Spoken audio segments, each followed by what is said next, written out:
Here's what you need to do. You've got to first shave your head. You dress all in black.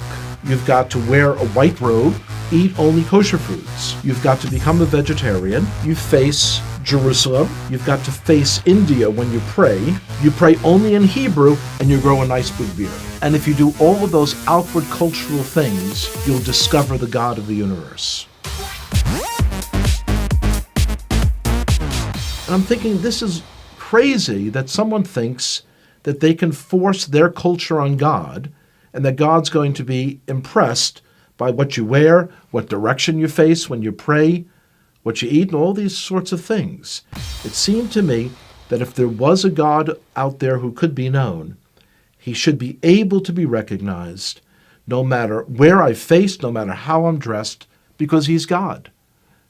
Growing up, we always understood that we had our Bible and the Gentiles had their Bible, the New Testament, and that they were two completely separate books. Because the only people I knew who were believers in Jesus were all people in our public school who were Italian Catholic, I imagined that Jesus was Italian. And so the understanding that he's actually Jewish was a shock. And then to hear that the New Testament was written by Jews, I couldn't believe it.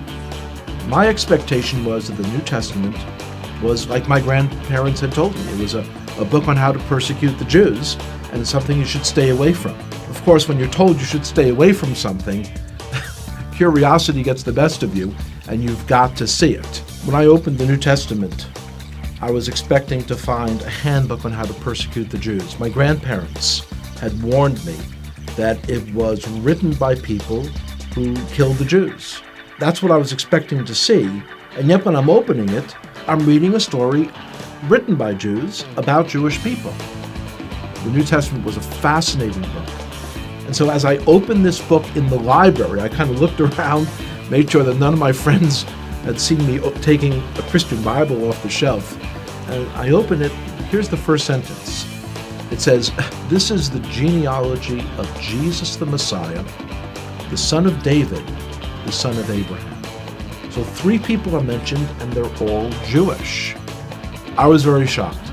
And as I continued to read, I'm reading the story of a Jewish man who was born in a Jewish village, in a Jewish country, and one day walks into a synagogue and announces that he is the Messiah.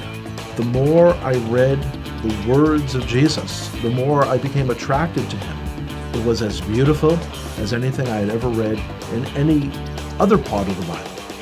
As I came to faith that Yeshua, that Jesus was the Messiah, it was clear that that was the most Jewish thing I could do. This is not the person who's a renegade to our people. This is the one who was promised in our Bible, the 53rd chapter of Isaiah. It is astonishing. If you would just read that chapter, just without the Bible being around it, you would say, oh, this is some Christian Bible. This is Jesus.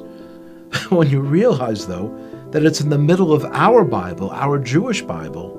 When I first came to faith, I dared not tell my father, because this is a time period in the 1970s when there were lots of gurus and cults, and he was very concerned about me getting involved in some crazy sect and going off someplace. So I waited for months, and when I finally told him, he was very skeptical. On his own then, he started to read about Jesus as well. About 1.5 years later, I told him that the fellow who wrote one of the books that he had read, that this fellow was giving a lecture in the city of New York, and he agreed to come out to hear that person. And one of the most amazing moments of my life was the speaker said, "Would everyone here who is a Jewish believer in Jesus, would you raise your hand?" And I raised my hand. My father also raised his hand. And I looked over and I said, "Pop," he didn't say would all the Jews raise their hand. He said, would all the Jewish believers in Jesus raise their hand? And my father looked over and he said, yes, I heard what he said.